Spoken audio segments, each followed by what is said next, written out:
haven't heard enough from our keynote speaker today to hear a little bit more. We're going to have a second talk, lucky us, double deserved. And the title is Parameterized Animated Activities. I guess Paul.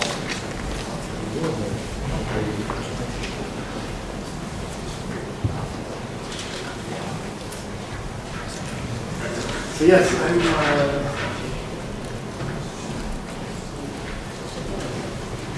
I'm going to speak to you again.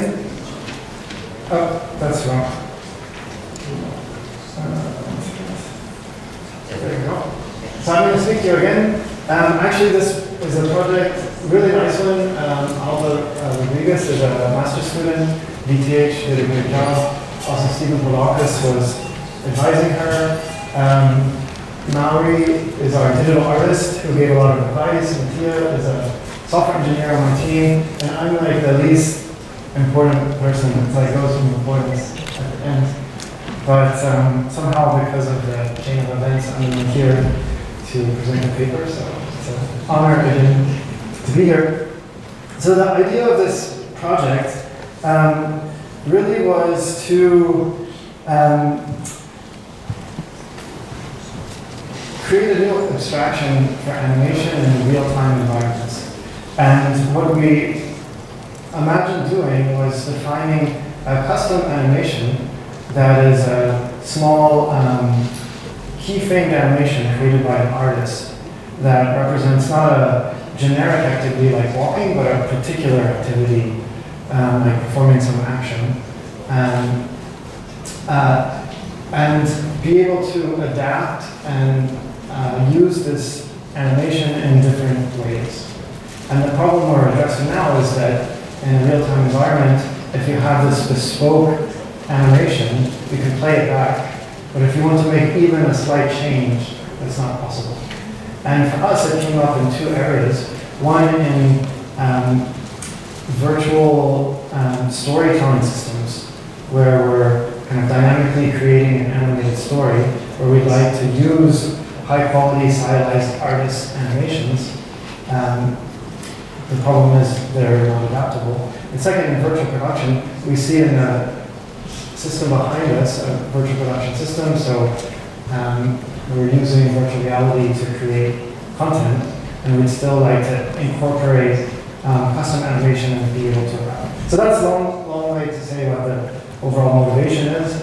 It's really defining abstraction called a task that involves an actor and different objects, and being able to support these slight modifications so that we don't have just a single animation, but we have a whole family.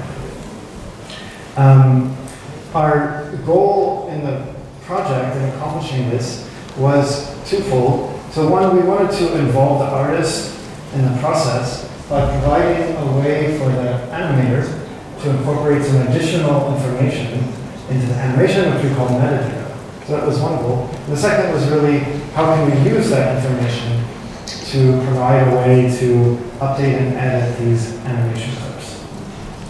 When we were discussing the needs of the project, we also identified these three requirements.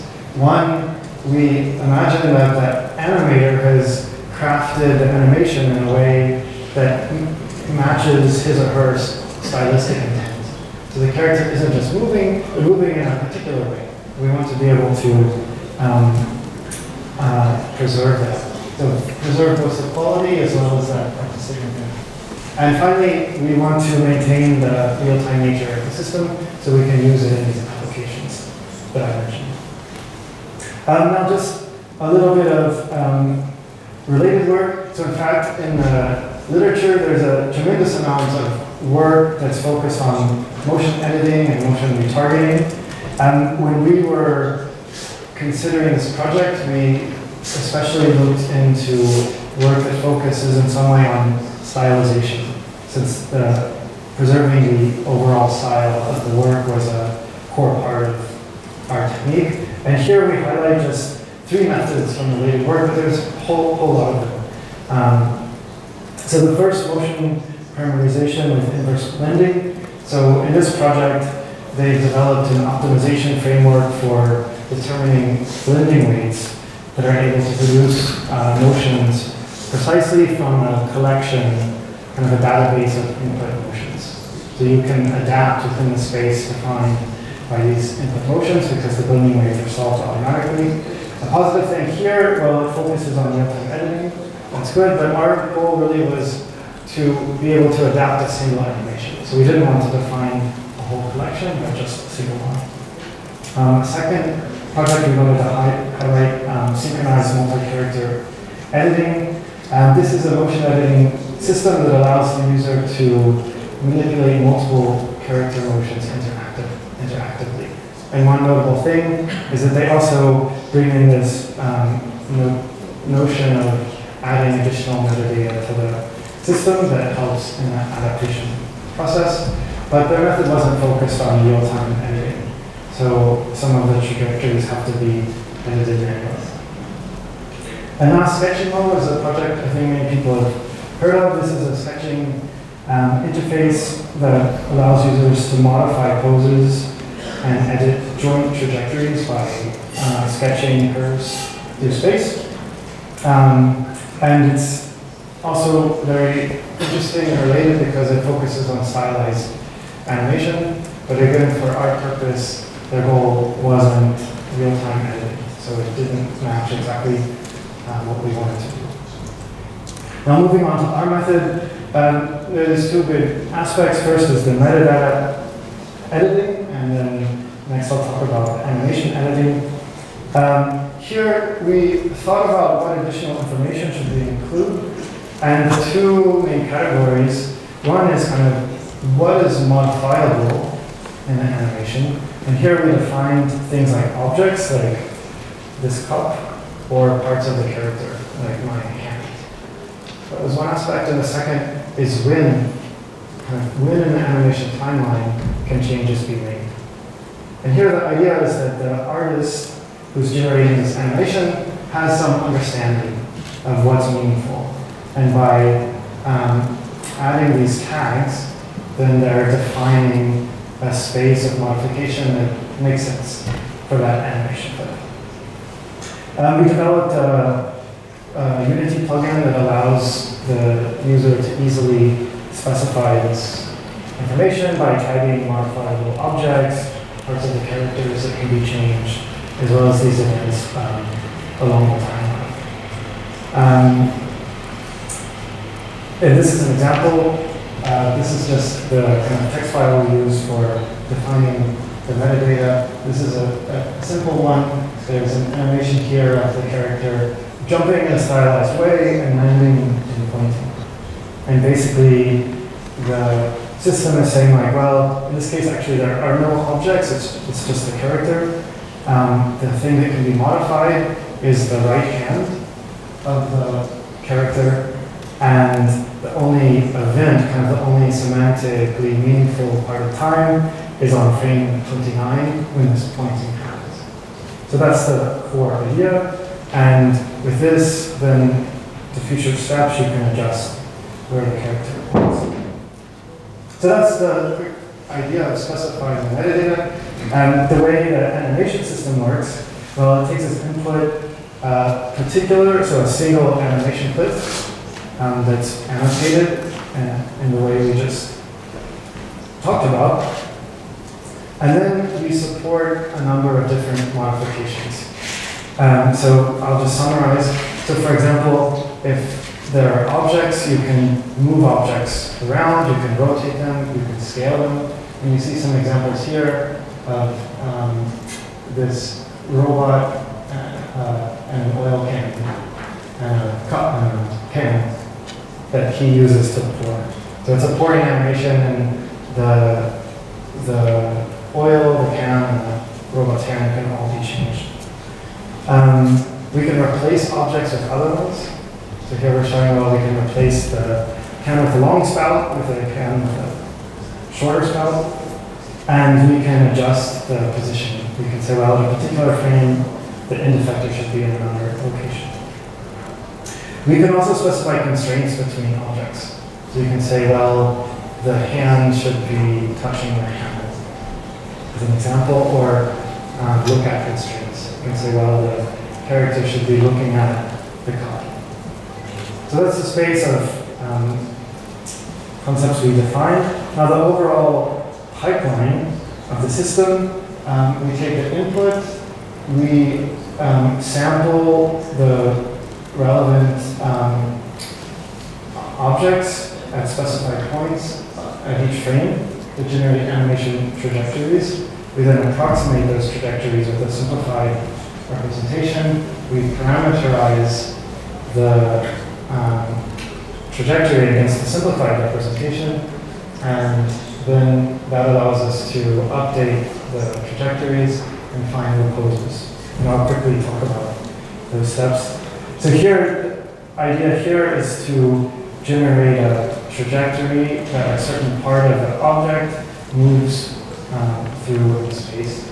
And the relevant point is the end of the spout, and we simply sample the position at each frame. So that's how we identify the trajectory. Then we define an approximate representation as a spline, essentially between each salient event that the artist has tagged. So here you can see there's the metadata defines 3 events. One kind of represents this arc between a point in time here, and the spout is here, and it's here. And then another one it returns as the character pours the oil into the camera. So we make the simplified representation. We then parameterize the trajectory against the Bezier curve by sampling equally along both curves, and represent the trajectory points in a local coordinate system defined along the spline. And what that means is it's trivial if we update the spline, the simplified spline, we can then transform the more complex trajectory and then return the transformed points into world coordinates. So it's a multi-resolution way to create these edits. The last step then, once we've made an adjustment in this way, we can then find the final pose of the character by transforming the objects along the adjusted trajectories and using for the characters an inverse kinematic solve to adjust the character pose. So that's the overall concept of the system. So I can show you some examples now. This is an example where the animation has been modified so that the robot points to a different location.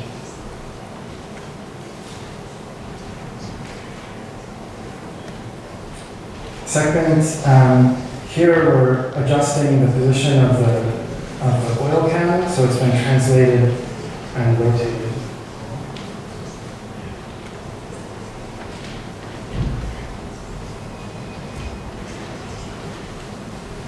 And the concept is that when you look, or our goal of the project is that when you see the two animations, they both preserve the overall kind of hand animated style, and you can't easily identify which was the original and which was the modified.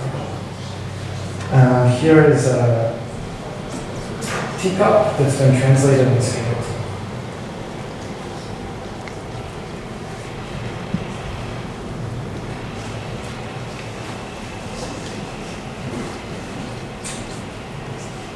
The next is a sitting animation that has been changed so that the chair is shorter.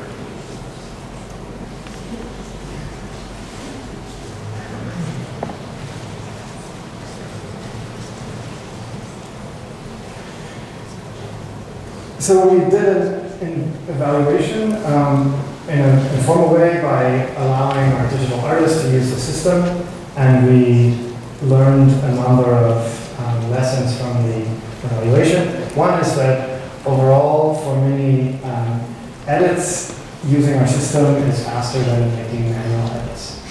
The metadata representation was adequate to represent a useful family of animations. The authoring interface was intuitive. Results, I hope you agree, are satisfactory. But some improvements could still be made. In particular, IK sometimes was not as perfect as we would like. To highlight a few limitations in future work, well, maybe the biggest limitation is that the overall system works very well for a certain class of animations. And actually, we showed in the results examples from that class. For others, it's really out of scope. So in particular, locomotion is one that we did an experiment because that's a bit out of, requires some more development from what we had originally created. We don't consider collision, so we can easily generate collisions. The system is not aware.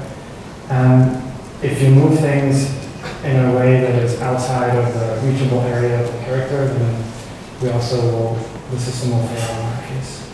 So those are some limitations. In terms of future work, actually since we submitted the paper, we have brought it into a virtual reality setting. So in VR, you can look at a particular animation and dynamically grab and move things around. So this is an example where we can dynamically modify this robot pouring animation that we showed. And of course, because we're also DisneyResearch, we wanted to show an example for some internal presentations using a Disney character. So we modified this Pinocchio example. This is motivated from a scene from the original hand-animated film where Pinocchio plays with the candle. And you can move the candle around, make it taller or shorter, move his legs, and the system dynamically adapts and updates what you've made based on the changes. So with that, I want to just conclude that we developed this system that allows the artist to participate in the process of defining these parameterized animations that ultimately preserve the artistic intent of the original. So thank you very much.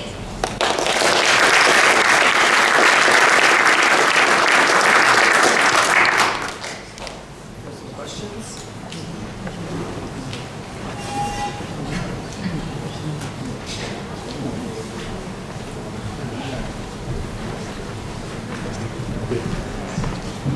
Thanks, Paul. That was really interesting. So the demo you showed right at the end with Pinocchio, roughly how many constraints are there? How many relationships do you have with it? Oh, that's a good question. We defined.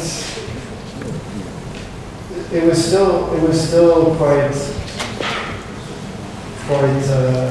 not a large number. So there's the candle, the arms, the legs and the arms at 2 or 3 points in time. So it was fairly Quite a simple representation, really, for primary change. Yeah. It's a lot of fun to do this in VR for a long time. Yeah, they're great. And when you had relationships between things, how were you representing that sort of attachment? So the attachment of the relationship with the flame. So we define essentially a point on the character and a point on the object that represents what the constraint Is is. that related to like a skeleton or maybe its surface? Or It's related to the surface. surface, okay, very good, thank you.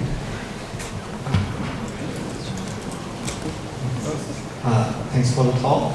So my question is that, how would you bring this to your, let's say, production pipeline? Because as far as I could understand, it requires manual metadata addition. And then, you said that, for instance, at least in your studio, you have limited number of artists. So that sounds like some manually intensive work. Do you have any plans to make it scalable? Well, what we imagine is that, you invest time. It takes a lot of time to create the animation itself, and the additional delta to add these extra tags is rather minimal.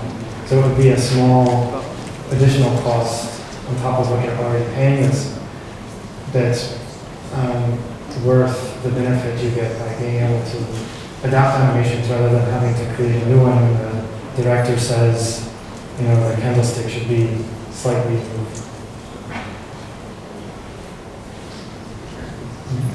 Hi, love your work, Bob. Thank you. I was just curious if you might have asked one of your animators to maybe do kind of a before, after of these kinds of edits manually, and if you even sort of qualitatively compare it to the results that you were getting with the any insights. No, we didn't do that. That's a good idea. I mean, we talked to him. We talked to him a lot about it, and he was happy with the process, but we didn't give him the task of redoing the animation changes.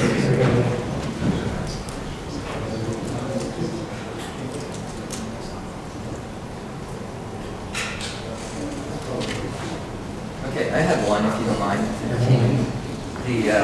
The opening, you said artistic style is what you're trying to preserve, and then you went on to say that you preserved it, but it's really a hard question. How do you define it? Yeah. In this case, I guess the artist gets to say, but we wanted to automate it, like a definition. Yeah, I think we don't have a good definition of it. It is a subjective concept, so we don't have a precise definition of what artistic style is.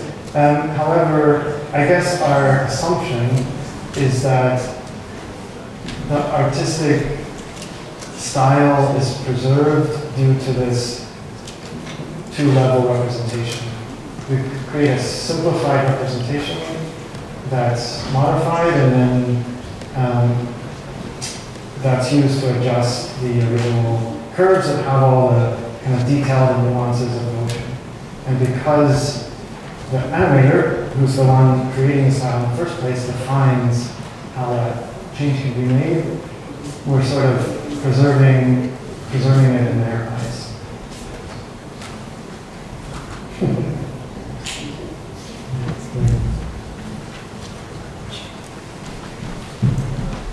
Last one. Cheers. Just a quick one. In the case of the video you showed at the end with the VR demo and the cup, you said it was sort of dynamic, you could interact with the stuff and the animation would update.